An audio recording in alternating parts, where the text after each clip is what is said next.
వెతలు తీరును, కృపలు దొరుకును, సాటి లేనిది యేసుని నామం. యేసునామమే మధురం, మదిలో తలచిన ధన్యం. యేసునామమే మధురం. ప్రభువునందు ప్రియ దేవుని బిడ్డలారా, నేటి వాక్య ధ్యానం కొరకు ప్రార్థన చేసుకుందాం. తలలు వంచండి. మమ్మలను మిక్కిలిగా ప్రేమిస్తున్న మా ప్రియ ప్రభువా, మీకు వందనాలు, స్తోత్రాలు చెల్లిస్తున్నాము. నేటి వాక్య ధ్యానం ద్వారా మాతో మాట్లాడండి ప్రభు. మా రక్షకుడైన యేసు నామమున అడుగుచూ ఉన్నాము తండ్రి, ఆమెన్. ప్రియమైన దేవుని బిడ్డలారా, గలతీ పత్రిక 2వ అధ్యాయము 15 వచనం నుండి పరిశుద్ధ లేఖనాలను ధ్యానం చేద్దాం. మనము జన్మము వలన యూదులమే గాని అన్యజనులలో చేరిన పాపులము కాము. రైట్. ఈ మాట పౌలు గారు పేతురు గారితో మాట్లాడుతున్నాడు. పౌలు బెన్యామీను గోత్రికుడు, పేతురు యూదుడే. యూదులైన ఈ ఇరువురి మధ్య ఈ మాట, మనము జన్మము వలన యూదులమే. ఇక్కడ నేను కొంచెం బైబిల్ సపోర్టెడ్ స్క్రిప్చరల్ ట్రూత్స్ కొన్ని చెప్తాను, జాగ్రత్తగా వినాలా. జన్మము వలన యూదులమే గాని అన్యజనులలో చేరిన పాపులము కాము అనే పదం పుట్టిన వెంటనే మనము పాపులము కాదు అనే పదంకి చెందింది కాదు. Please note this very clearly. యూదులైనా అన్యజనులైనా జన్మించినప్పుడు ప్రాచీన పాపపు స్వభావాన్ని కలిగే జన్మిస్తారు. ఇందులో వ్యత్యాసం లేదు. Please note it. పౌలు వ్యాఖ్యానం ఏంటో చెబుతాను నేను. ఎందుకన్నాడు, ఎట్లా అన్నాడో మాట్లాడదాం. ఏ మానవుడైనా కూడా తల్లి గర్భాన జన్మించిన ప్రతి మానవుడు ఆదాము యొక్క పాపపు స్వభావాన్ని కలిగి పుడతాడు. కరప్టెడ్ మైండ్, స్పిరిట్తో పుడతాడు. కొంచెం జాగ్రత్తగా వినాలి. డెడ్ ఇన్ స్పిరిట్ కండిషన్లో పుడతాడు ప్రతి మానవుడు. ప్రాణము, ఆత్మ, దేహములో ఆత్మ నిర్జీవ స్థితిలోనే ఉంటుంది. ప్రతి మానవుడు జన్మించినప్పుడు యూదుడు అన్యుడని వ్యత్యాసం లేదు. మనము జన్మము వలన యూదులమే కానీ అన్యజనులలో చేరిన పాపులము కాదు అన్నప్పుడు మనము పుట్టుకతో యూదులము, యూదుల ఇంట పుట్టాము అన్నప్పుడు we are the children or inheritance related to the parents who related to the God. మనము మన తల్లిదండ్రులకు చెందిన వారమై, యూదులైన మన తల్లిదండ్రులకు చెందిన వారమై, యూదులై ఉండి దేవునితో సంబంధం కలిగి ఉన్న జాతిలో పుట్టాము. అది అక్కడ అర్థం. ఇంకా చెప్తానేనండి. అన్యజనులలో చేరిన పాపులము కాదు అన్నదానికి మెరిటోరియస్ ఇన్ ద జుడాయిజంకి ఉన్న వ్యత్యాసం పౌలు చెప్తుంది ఏమిటంటే, ప్రతి పురుషుడు 8వ దినమున సున్నతి చేయించబడతాడు. యూదులలో ప్రతి పురుషుడు సున్నతి చేయబడి దేవునికి అంగీకరించబడిన వాడుగా మారుతుంటాడు. కనుక వారు 8వ దినమున చేయబడిన సున్నతి చొప్పున హీదెన్తో డిఫర్ అయ్యారు, అన్యులతో వేరయ్యారు. సున్నతి చేయబడని వాడు ప్రతివాడు వాడు యూదుని ఇంట పుట్టిన అతడు అన్యుడే. గ్రహించారా? అన్యుడు అనే మాటకు అర్థం హీదెన్. హీదెన్ అంటే షిట్, డగ్ అని అర్థం, పెంట అని అర్థం. కనుక మనము అన్యజనుల వలె నిషిద్ధమైన వారముగా లేము. మనము యూదులము, జన్మముతో యూదుల తల్లిదండ్రులకు పుట్టాము కాబట్టి మనము యూదుల యొక్క సాంప్రదాయమైనటువంటి దైవ ఆజ్ఞ అయినటువంటి దేవుడు చెప్పినటువంటి సున్నతిలో భాగస్థులయ్యాము. కాబట్టి మనము దేవుని సంబంధితులమయ్యాము తప్ప అన్యుల వలె దేవునితో సంబంధము లేని పాపులము కాదు. అది అక్కడ అర్థం. విన్నారా? మరియు ఇంకొక మాట కూడా చెప్పాలి. అదేమిటంటే, స్వాభావిక సంబంధమైనటువంటి పాపము సిన్ ఇన్ నేచర్, ఇది స్వభావానికి చెందినటువంటిది. క్రియకు చెందిన పాపము సిన్ ఇన్ యాక్షన్, క్రియలో పాపం. Violating the law physically practically can be called as the sin in action. క్రియాపూర్వకమైన పాపం అనగా ధర్మశాస్త్రాన్ని భౌతిక పరంగా అతిక్రమించటం. అలాంటి పాపులం కాదు మనం. అది చెబుతున్నాడు. అన్యజనులు విగ్రహారాధికులు, అలాంటి పాపులము కాదు. అన్యజనులు వ్యభిచారములో ఉన్నారు, అలాంటి పాపులము కాదు. మనం ప్రత్యేకించబడ్డవారము అని చెబుతూ యూదాతత్వములోని గొప్పతనాన్ని వర్ణిస్తున్నాడు. ఇక్కడ మళ్ళా ఒకసారి బ్రేక్ వినాల జాగ్రత్తగా. యూదా మతంలో పుట్టి ఉన్నంత మాత్రాన, సున్నతి చేయబడినంత మాత్రాన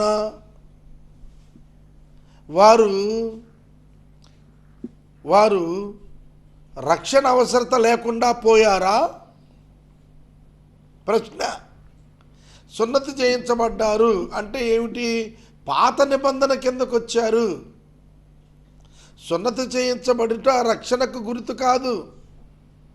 క్రొత్త నిబంధన ద్వారానే రక్షణ. పాత నిబంధన ద్వారా రక్షణ రాదు. పాత నిబంధన క్రొత్త నిబంధనకు ముందస్తు ఛాయ. పాత నిబంధన ధర్మశాస్త్రం అద్దం వంటిది. నేను పాపిని, రక్షకుడైన యేసుక్రీస్తు ద్వారా వచ్చే నిబంధన, క్రొత్త నిబంధన చేతనే నాకు విమోచన, రక్షణ అని గ్రహించటానికి పాత నిబంధన ఇవ్వబడింది తప్ప పాత నిబంధన రక్షణ కలుగు చేయలేదు. అలా పాత నిబంధన రక్షణ కలుగు చేసి ఉంటే యేసుక్రీస్తు నరావతారిగా రానక్కర్లేదు, ఆయన మరణించనక్కర్లేదు. ఈ పాయింట్ మీరు చాలా జాగ్రత్తగా గ్రహించాలి. కనుక పేతురుకు ఈ పౌలు గారికి మధ్యన జరుగుతున్నటువంటి మాటలలో, మనము పుట్టుకతో యూదులంగా పుట్టాము, చిన్నప్పుడే సున్నతి చేయబడ్డాము, ఎదుగుతూ ఉండగా ధర్మశాస్త్రం నేర్చుకున్నాము, అన్యులతో ఎన్నడూ చేరలేదు మనం. We are separated our self from the gentiles. అది మనం అపోస్తలుల కార్యం 10వ అధ్యాయంలో పేతురు స్వయాన దేవునితో చెప్పాడు, ప్రభువా, నిషిద్ధమైనది ఎన్నడూ నా నోట ఉంచలేదు నేను అన్నాడు. కనుక నిష్ఠ కలిగినటువంటి యూదులు వాళ్ళు, అందులో సందేహం లేదు. గ్రహించారా? కాబట్టి వాళ్ళు పోలిక చేసుకుని అన్యుల కంటే మేము బెటర్ ఇన్ రిలీజియస్ కాన్సెప్ట్స్ అనుకున్నారు. కానీ అది సరిపోదు. యూదుడిగా పుట్టడం సరిపోదు, సున్నతి చేసుకోవటం సరిపోదు, ధర్మశాస్త్రం నేర్చుకోవటం సరిపోదు, బలులు ఇవ్వటం సరిపోదు. ఇవన్నీ కూడా ఛాయ. వాస్తవం క్రీస్తుకు అద్దం పడుతున్నాయి. పాత నిబంధనలోని విషయాలన్నీ కూడా బలులు క్రీస్తును సూచిస్తున్నాయి. దేవాలయము క్రీస్తును సూచిస్తోంది. ప్రధాన యాజకుడు క్రీస్తును సూచిస్తున్నాడు. అర్థమవుతుందా మీకు? అవన్నీ సూచనలు, వాస్తవం క్రీస్తు. కనుక క్రీస్తు ద్వారానే రక్షణ. క్రీస్తు ద్వారా రక్షణ. క్రీస్తే రక్షకుడు. క్రీస్తు అంటేనే రక్షకుడు, అది అభిషిక్తుడు. యేసు అంటే రక్షకుడు. యేసుక్రీస్తు అంటే అభిషిక్తుడైన రక్షకుడు, దేవునిచే అభిషేకింపబడిన మానవ రక్షకుడు. అర్థమవుతుందండి? కాబట్టి ఈ మానవ రక్షకుడైన యేసుక్రీస్తు నామమునందని విశ్వాసము చేత నీతిమంతులుగా తీర్చబడతారనే క్రొత్త నిబంధన ప్రవేశపెట్టబడింది. యేసుక్రీస్తు ప్రభు శిలువలో మరణించుట వలన ఆయన తన యొక్క రక్తాన్ని మానవుని యొక్క ప్రాణమునకు బదులు తన ప్రాణాన్ని ఇచ్చినందున, సబ్స్టిట్యూట్గా తన ప్రాణం పెట్టినందున మానవుడు పాపక్షమాపణ పొందాడు. జాగ్రత్తగా వినండి, చెబుతాను. మనము పుట్టక మునుపు, మనము ఆదామునందున్నప్పుడు ఆది దినములలోనే ఆదాము పాపాన్ని బట్టి ఆదామునందుండి పాపులమయ్యాం. ఆ స్వభావం మనకు వచ్చింది. మనం ఎరుగకనే పాపులమైతిమి. Imputed sin is on us. Imputed sin is on us. God imputed the sin of Adam on us. ఆదాము యొక్క పాపమును బట్టి ఆదామునందున్న మనపై కూడా మరణమేలింది, పాపం వచ్చింది. అలాగుననే మనం ఎరుగకుండానే క్రీస్తును ఒకరి ద్వారా కృపాదానముగా పాపక్షమాపణ కూడా దేవుడే ఇచ్చాడు. నీ ప్రమేయం లేకుండా, నీవు మానవునిగా పుట్టకుండా, ఏ పని క్రియ చేయకుండా నువ్వు పాపిగా, పాప స్వభావాన్ని కలిగిన వ్యక్తిగా పుట్టడానికి కారణం, సింపుల్గా చెప్పనా, దేవుడే. దేవుడు ఎట్లా కారణమయ్యాడు? ఆదాముకు తీర్పు తీర్చలేదు కాబట్టి ఆదాముకు తీర్పు తీర్చని దేవుడు, లూసిఫర్కు తీర్పు తీర్చని దేవుడు నిన్ను పాపని ప్రకటించడానికి తప్పలేదు. ఎందుకంటే his righteousness demands human being as sinner. At the same time his love demands A sinner must receive the salvation automatically. లేకపోతే దేవుడు కాదు. ఆయన యొక్క న్యాయము శిక్ష కోరితే ఆయన ప్రేమ క్షమాపణ ఇచ్చి తీరాలని కోరుతుంది కదా. ఈ రెండు ఏకకాలమున ఉండాలి అని అంటే దేవుడు నరుడు కాక తప్పదు. ఈ ఈ ఈ మర్మము ఏ మత నాయకుడు గ్రహించినా యేసుక్రీస్తు పాదాల దగ్గరికి వచ్చేస్తాడు. ఇది ఎరుగక ఇన్ని మతాలు, ఇన్ని ఆలోచనలు. నేను మనవి చేస్తున్నాను, దేవుడు యేసుక్రీస్తు ప్రభువును శరీరం ఇచ్చి పంపటానికి కారణం, 2000 సంవత్సరాల క్రితమే పంపటానికి కారణం, ఆదామునందు మనం పాపులముగా అయ్యాము గనుక యేసుక్రీస్తునందు నీతిమంతులుగా అయ్యాము. ఆదాము చేసిన పాపాన్ని బట్టి దేవుడు తీర్పు తీర్చక ఉన్న కారణాన యేసుక్రీస్తును పంపి యేసుక్రీస్తునందు పాపానికి తీర్పు తీర్చి మానవ జాతికి విమోచన కలుగచేసి క్రీస్తునందు దాన్ని ప్రకటించాడు. క్రీస్తు ద్వారా దాన్ని పొందమన్నాడు. క్రీస్తునందుల విశ్వాసం చేత అది సంతరింప చేయబడుతుందని ఆయన తెలియచేశాడు. This is nothing but the Christian doctrine, heart of the Christianity. అర్థమైందా? మీరు గ్రహించాలని నా కోరిక.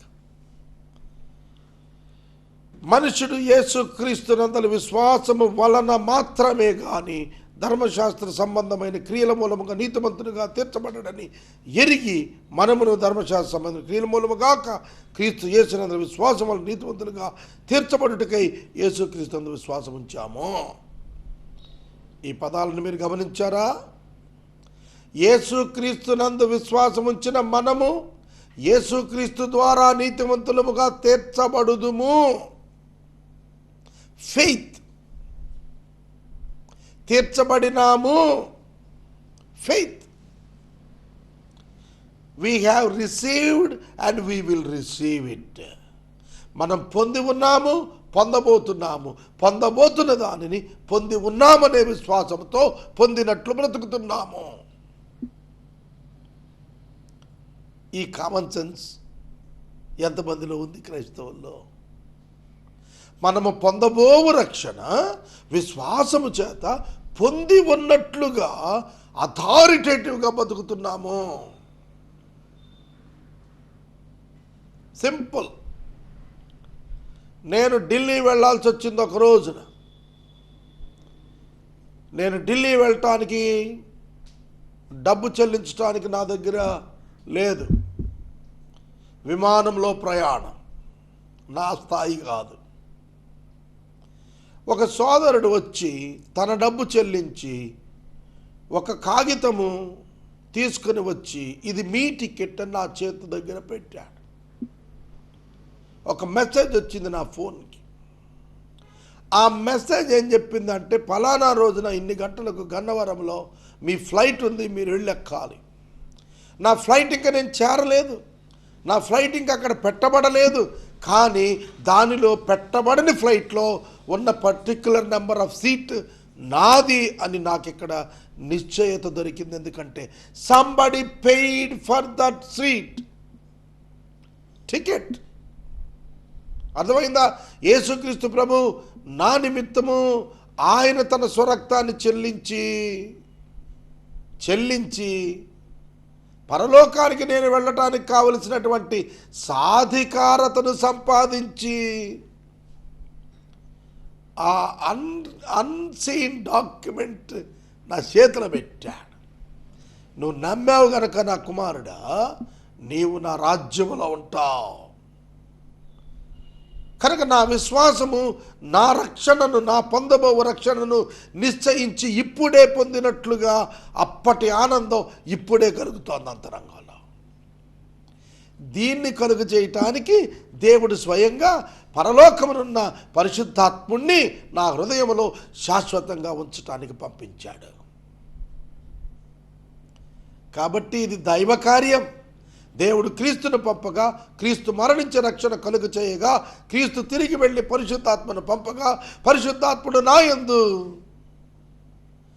ప్రేమను కుమ్మరింపగా, విశ్వాసమునకు కర్త అయిన క్రీస్తు నా యందు విశ్వాసమును జనింపజేసి కొనసాగింపగా, నేను సాధారణమైన వ్యక్తిగా నిలిచి క్రీస్తు యేసునందు విశ్వాసం చేత అతిశయిస్తున్నాను. యేసునందు నేను నమ్మిక ఉంచినందున నిత్యజీవం నాకు కలిగింది.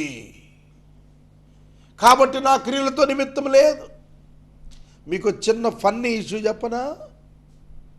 నాకు గిన్నీస్ బుక్ ఆఫ్ వరల్డ్ రికార్డులో టైటిల్ వచ్చింది. Limca book, India book of record, Asia book of record, global book of record, world records university, ఇన్నిట్లో డాక్టరేట్స్ అన్నీ వచ్చాయి.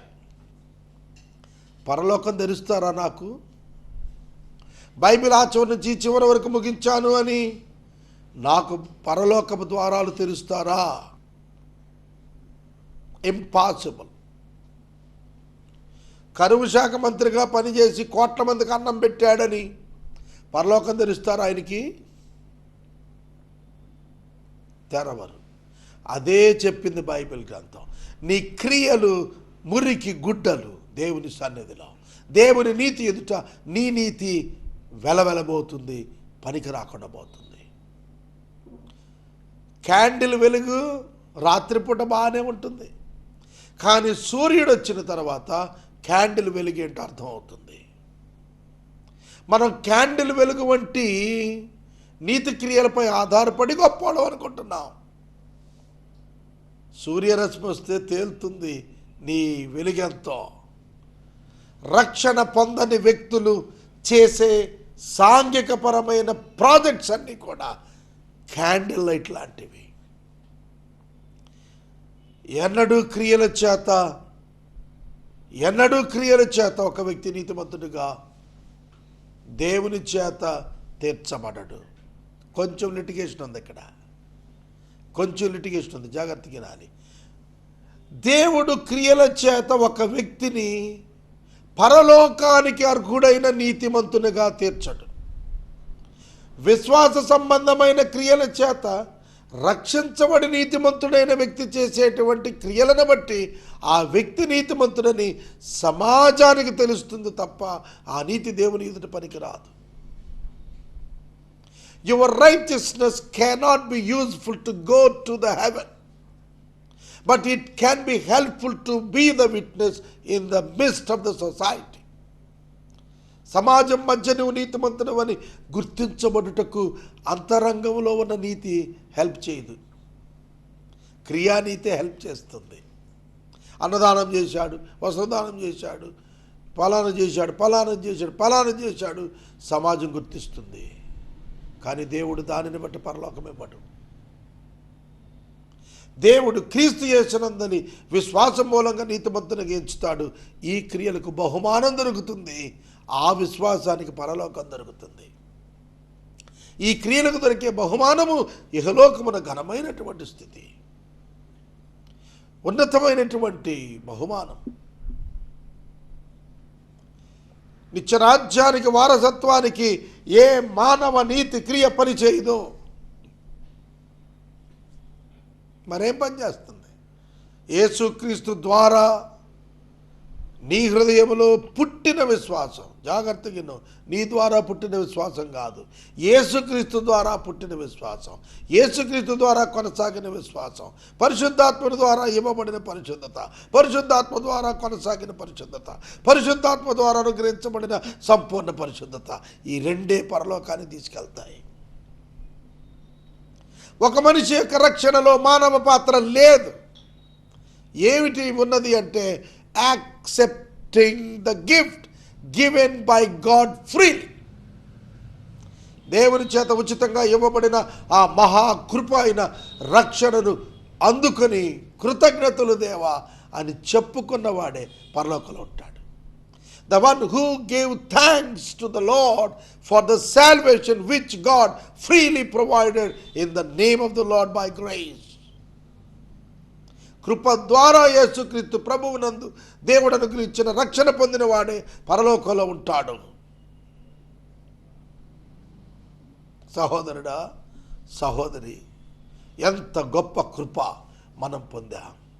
నేను 1000 ప్రసంగాలు చేసినందుకు పరలోకం ఇవ్వడు, నేను 1000 గుడులు కట్టినందుకు పరలోకం ఇవ్వడు, మందిరాల్లో టేబుల్స్ చేపించినందుకు, ఫ్యానులు పెట్టినందుకు, ఏసీలు పెట్టినందుకు, మందిరాలు కట్టినందుకు పరలోకం ఇవ్వడు. ఈ బోధకులు పక్కదారి పట్టిస్తున్నారు. బోధకులకు కావాల్సింది మానవీయ ఆస్తులు, క్రీస్తు అక్కర్లేదు. క్రీస్తునందు దొరికే ఉచిత రక్షణ అక్కరలేదు. దీవెన అనే పదానికి అర్థం తెలుసా? సిలువ దీవెన. సిలువ దీవెన, క్రీస్తు కొరకు హింస నొందుట దీవెన, క్రీస్తు నిమిత్తము ఒంటరొగుట దీవెన, క్రీస్తు నిమిత్తము కడు పేద ఒకటి దీవెన. మరి ఈ దీవెన ఎవడు ప్రకటించట్లేదే? ఈ దీవెన ఎవడూ ప్రకటించట్లేదే బోధకుడు? ఈ బైబిల్ కాదా చదువుతోంది? నేను చదివిన బైబిల్ కాదా చదువుతోంది? అందుకే ఈ తరంలో దేవుడు నన్ను ఏర్పాటు చేసుకున్నాడని నేను ఎప్పుడు భావించి సంతోషిస్తాను. బైబిల్ వేరు, క్రొత్త నిబంధన వేరు. దీవెన అంటే క్రీస్తు కొరకు సాక్షిగా బ్రతుకుట, క్రీస్తు బిడ్డగా మారుట దీవెన. ఒక్క మాట అడగను, యేసుక్రీస్తు ప్రభువును గర్భాన మోసినటువంటి తల్లి అయినటువంటి మరియా, ఆమెను వివాహం చేసుకున్న యోసేపు, యేసును కన్నందుకు పరలోకం వెళతారా? నా ప్రశ్న. చెప్పాలి ఎవరైనా సరే. యేసును కన్నారు కనుక పరలోకం వెళ్ళారు అని అంటే అది డాక్ట్రినల్లీ ఇట్స్ రాంగ్. క్రీస్తు యొక్క కృప వలన కలిగే రక్షణ వలన వెళ్ళాలే తప్ప అపోస్తలులను కన్నారు కనుక పరలోకం వెళతారు, గొప్ప దైవజనుడిని ఈ లోకానికి ఇచ్చారు కనుక పరలోకం వెళతారు, గొప్ప సేవ చేసి పెద్ద గుడి కట్టాడు కనుక పరలోకం వెళతాడు. ఈ పిచ్చి మాటలు మనుషులు చెప్పుకుంటున్నారు. దేవుడు చెప్పడు, దేవుడు అన్నాడు అలా చెప్పడు, బైబిల్ అలా చెప్పలేదు. కనుక ప్రియమైన దేవుని బిడ్డలారా, పౌలు పేతురు యొక్క సంభాషణలో వచ్చినటువంటి తీర్మానం విన్నారా? మనం పాపులము కాదు, మనం పాపులము కాదు అనలేదు, మనం జన్మతో యూదులం అన్నాడు. అంతేకాని మనం పాపులం కాదు జన్మతో అని చెప్పలేదు ఆయన. బైబిల్ని సరిగా చదవక తొందరపాటుగా చదివి అబద్ధాలు మాట్లాడుతున్నారు వాడు. అన్యజనులలో చేరిన పాపులము కాదు అని అంటే we are not continued in sin. We have accepted our Lord's commandment and circumcised. మనం యూదులమై ఉండి మనం సున్నతి చేయబడ్డాము తప్ప అన్యుల వలె సున్నతి లేని వారం కాదు అని అర్థం. Paul is talking about the circumcision differentiation, obedience to the law of God. Though they are sinners. అదే కదా పౌలు మొత్తుకుంది, మనం పాపులవురా నాయన, రక్షకుడైన యేసుక్రీస్తును దేవుడు పంపాడు. పాత నిబంధన ఛాయ ప్రధాన యాజకుడు యేసుక్రీస్తే, దేవాలయం యేసుక్రీస్తే, మందసం యేసుక్రీస్తే, మన్నా యేసుక్రీస్తే, రాతి పలకలు యేసుక్రీస్తే సూచనయే, దీపస్తంభం క్రీస్తే సూచనయే, అంతా క్రీస్తే, అంతా క్రీస్తే, అంతా క్రీస్తే. ఓల్డ్ టెస్టిమెంట్ ఒక ఛాయ మాత్రం, it's a shadow of Jesus Christ who is going to reveal in future. The Old Testament was the shadow of Christ. ప్రియమైన సహోదరుడు సహోదరి, కనుక పౌలు యొక్క మాటలు గుర్తించుదాము. ఏ శరీరియు ధర్మశాస్త్ర సంబంధమైన క్రియల మూలముగా ఏ శరీరియు నీతిమంతులని తీర్చబడడు కదా. ఏ శరీరియు ధర్మశాస్త్ర సంబంధమైన నీతి క్రియల వలన నీతిమంతులని తీర్చబడడు కదా, పరలోకానికి ఎలిజిబిలిటీ పొందడు కదా, పొందడు. అంతే. తల్లిదండ్రులు సన్మానించాడు, దీర్ఘాయుషిస్తాడు, అంతే, పరలోకం వీడు. మనకంటే తల్లిదండ్రులు బోల్డ్ మంది సన్మానిస్తున్నారు పొద్దున్న కాళ్ళకు దండం పెట్టి. మన సన్నాసులే ఇష్టం వచ్చినట్టుగా తోలనాడు తిరుగుతున్నారు, తాగి తందనాలు ఆడుతున్నారు. క్రైస్తవుల పిల్లలను చూస్తుంటే ఉలికి పడాల్సి వస్తుంది కొన్ని చోట్ల. సహోదరుడా సహోదరి, ఏ శరీరి తన నీతి క్రియల చేత, ధర్మశాస్త్ర క్రియల చేత దేవుని ఎదుట నీతిమంతుడుగా తీర్చబడడు కదా. It is true. Is it not fact? Yes, it is fact. అందుకే నేను ఎప్పుడు నా ప్రసంగం ముందు చెప్పుకుంటాను, I'm not eligible for heaven, but you graced me to touch your word.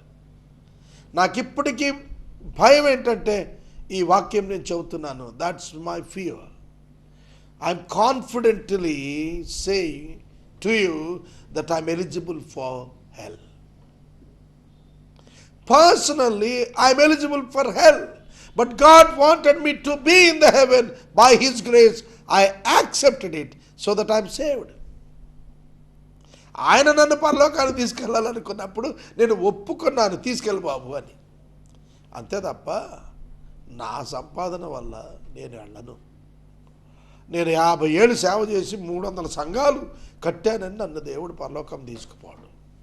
నేను రక్షించబడితేనే ఆల్ ఇండియా అనౌన్సర్ లాగా 1 లక్ష రూపాయలు ఉద్యోగంలాగా భావించి బైబిల్ పారాయణం జీవితకాలం చేస్తే వెళ్తాడా పరలోకం? Unless until he had the faith in Christ alone, he never enters into the heaven.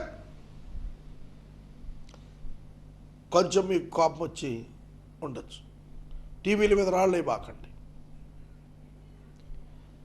Pastor గారులు ఉంటే కర్రలేసి కొట్టబాకండి టీవీని. Change your teaching from today friends. మీ బోధలు మార్చండి ఇవాళ నుంచి.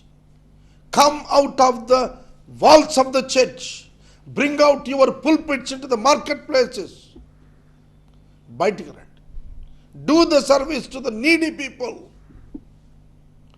Express your faith by showing the love of Christ, agape love of Christ to the society who are perishing. క్రీస్తు లేక నశిస్తున్న వారికి క్రీస్తు ప్రేమను పంచడానికి మందిరపు గోడలు బద్దలు కొట్టుకొని బయటికి రండి.